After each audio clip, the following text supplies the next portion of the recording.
अस्सलाम वालेकुम।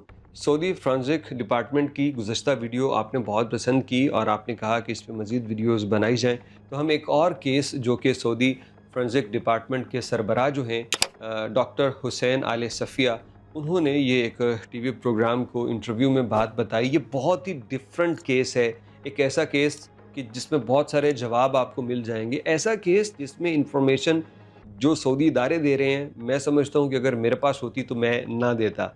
लेकिन चूँकि खुद सऊदी इदारों ने ये इन्फॉर्मेशन शेयर कर दी है, लिहाजा अब हम ये आपसे शेयर कर सकते हैं, क्योंकि बात ही ऐसी अजीब है कि ऐसा कैसे हो सकता है?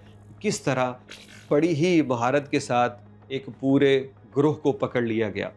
ये डॉक्टर हुसैन आले सफ़िया बताते हैं कि हमारा एक बड़ा ही चैलेंजिंग केस था, जिसके अंदर एक मंशियात फ़रोश वो मुँह पे मास्क पहन के आता और एक छोटी-सी वीडियो बनाता और अपनी चीज़ों की, प्रोडक्ट्स की वो प्रमोशन करके चला जाता और हम उसको ना पकड़ पाते, क्योंकि उसकी आवाज़ भी तब्दील, उसका चेहरा छिपा हुआ और छोटी सी जगह पे है, जो कोई आइडिया ना होता कि आखिर ये कौन है, कहाँ से है। हमने उसके ऊपर बहुत अपना जो सर खपाया और हमने बहुत देर तक कोशिश की कि हम इसको जान सकें कि आखिर ये क्या है। अच्छा, मैं आपको बाकी बताता हूँ, थोड़ी सी इनकी वीडियो क्लिप भी आप सुन लीजिए, थोड़ा सा इसी वीडियो क्लिप का हिसाब सुन लीजिए।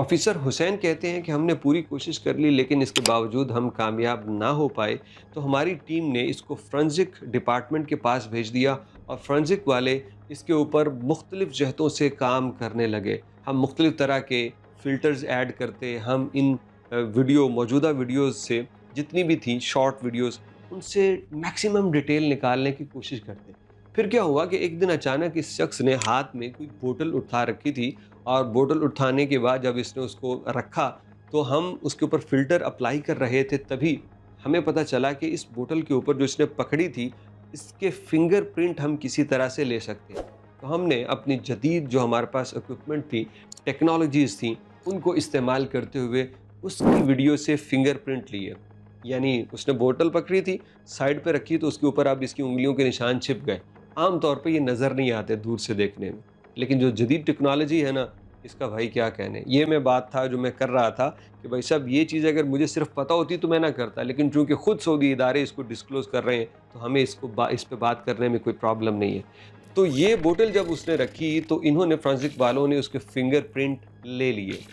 फिंगरप्रिंट को अपने डाटा में एंटर किया, तो बाद में पता चला कि जनाब इस नाम का बंदा ऑलरेडी हमारे सिस्टम में उसका इंदराज है और वो मंशियात के एक केस में गिरफ़्तार रह चुका है और उसके बाद रिहाई भी हो गई थी। तो इनको चूँकि अब पता चल गया कि ये कौन बंदा है, कहाँ से वीडियो बना रहा है, फ़ौरी तौर पे उसको उसके पॉइंट से जाके उन्होंने अरेस्ट किया, क्योंकि उसकी बाकी डिटेल तो ऑलरेडी निकल आई ना कि ये कौन बंदा है और कहाँ रहता है।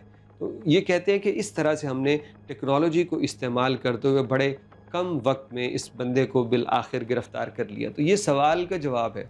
कहते हैं कि सऊदी अरब में अगर कुछ नज़र आ रहा है ना, चाहे वो एक तस्वीर भी है, तो उस तक पुलिस पहुंच ही जाती है। चाहे किसी ने खुफिया कमरों या तहखानों के अंदर भी जाके बनाई हो ना, तो पुलिस इससे भी सुराग निकाल लेती है कि ये कौन है, कहाँ है, और रिकॉर्ड वक्त में लोगों को पकड़ ही लेते हैं। सऊदी पुलिस की इस इंतहाई प्रोफेशनलिज्म और उनकी महारत वाली जो एक लाइफस्टाइल और उनकी कारकर्दगी है, इसके मुतालिक आप क्या कहना चाहेंगे? कमेंट बॉक्स में अपनी राय ज़रूर दीजिएगा।